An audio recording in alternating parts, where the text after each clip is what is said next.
ഒരു അധ്യാപകൻ തന്നെ 80 കുട്ടികളെ 100 കുട്ടികളൊക്കെ ഹാൻഡിൽ ചെയ്യുമ്പം ഓരോരുത്തരും ഇൻഡിവിജ്വൽ അറ്റൻഷൻ കൊടുത്തുകൊണ്ട് അവർക്ക് വേണ്ട രീതിയിലുള്ള ലിമിറ്റഡ് ടൈം കൊണ്ട് പഠിപ്പിക്കാൻ സാധിച്ചുകൊള്ളണമെന്നില്ല.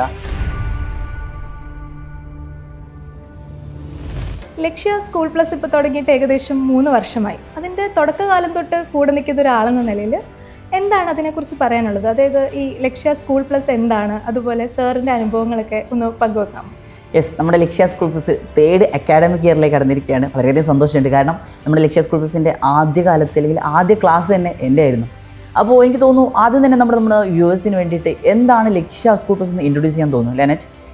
അപ്പോൾ നമ്മുടെ ലക്ഷ്യ സ്കൂൾ പ്ലസ് എന്ന് പറയുന്നത് എക്സാക്ട്ലി നമ്മളൊരു +1 +2 ട്യൂഷൻസ് പ്രൊവൈഡ് ചെയ്യുക എന്നുള്ളതാണ്. അതിൻ്റെ കൂടെ തന്നെ അവർക്ക് എന്തെങ്കിലും ഗൈഡൻസ് വേണമെങ്കിൽ അതുപോലെ കരിയർ ഗൈഡൻസ് സെഷൻസുകൾ തുടങ്ങിയവ പ്രൊവൈഡ് ചെയ്യുക എന്നുള്ളതാണ് നമ്മുടെ ലക്ഷ്യ സ്കൂൾ പ്ലസിൻ്റെ മെയിൻ എയിം എന്ന് പറയുന്നത്. നമുക്കറിയാം നമ്മുടെ വിദ്യാർത്ഥികൾ പലരും ചിലപ്പോൾ ചില ദിവസങ്ങളിൽ സ്കൂളിൽ പോകാൻ കഴിഞ്ഞുകൊള്ളണമെന്നില്ല. നിങ്ങൾ സ്കൂളിൽ പോയാൽ തന്നെ നമുക്കറിയാം നമ്മുടെ വിദ്യാലയങ്ങളിൽ ഒരു അധ്യാപകൻ തന്നെ 80 കുട്ടികളെ 100 കുട്ടികളൊക്കെ ഹാൻഡിൽ ചെയ്യുമ്പം ഓരോരുത്തരും ഇൻഡിവിജ്വൽ അറ്റൻഷൻ കൊടുത്തുകൊണ്ട് അവർക്ക് വേണ്ട രീതിയിലുള്ള ലിമിറ്റഡ് ടൈം കൊണ്ട് പഠിപ്പിക്കാൻ സാധിച്ചുകൊള്ളണമെന്നില്ല.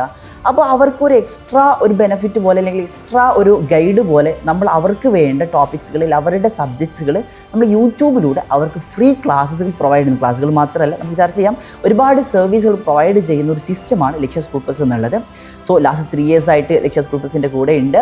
നമ്മൾ എക്സാമിൻ്റെ ടൈമിൽ റിവിഷൻസുകളായിട്ടും ഓഫ്ലൈൻ ക്ലാസ്സുകളായിട്ടും സൂമിലൂടെയും ഗൂഗിൾ മീറ്റിലൂടെയും യൂട്യൂബിലൊക്കെ നമ്മൾ ക്ലാസ്സുകൾ എടുക്കുന്നുണ്ട്. ഒരുപാട് നല്ല അനുഭവങ്ങൾ ലക്ഷ്യ സ്കൂൾ പ്ലസിലൂടെയും നമ്മുടെ സ്റ്റുഡൻസിൻ്റെ അടുത്ത് നിന്നും അതേപോലെ തന്നെ നമ്മുടെ ലക്ഷ്യയിൽ നിന്നും ഒക്കെ ഉണ്ടായിട്ടുണ്ട്. അതൊരു വലിയൊരു അച്ചീവ്മെൻ്റ് ആയിട്ട് തന്നെയാണ് ഞാൻ കാണുന്നത്.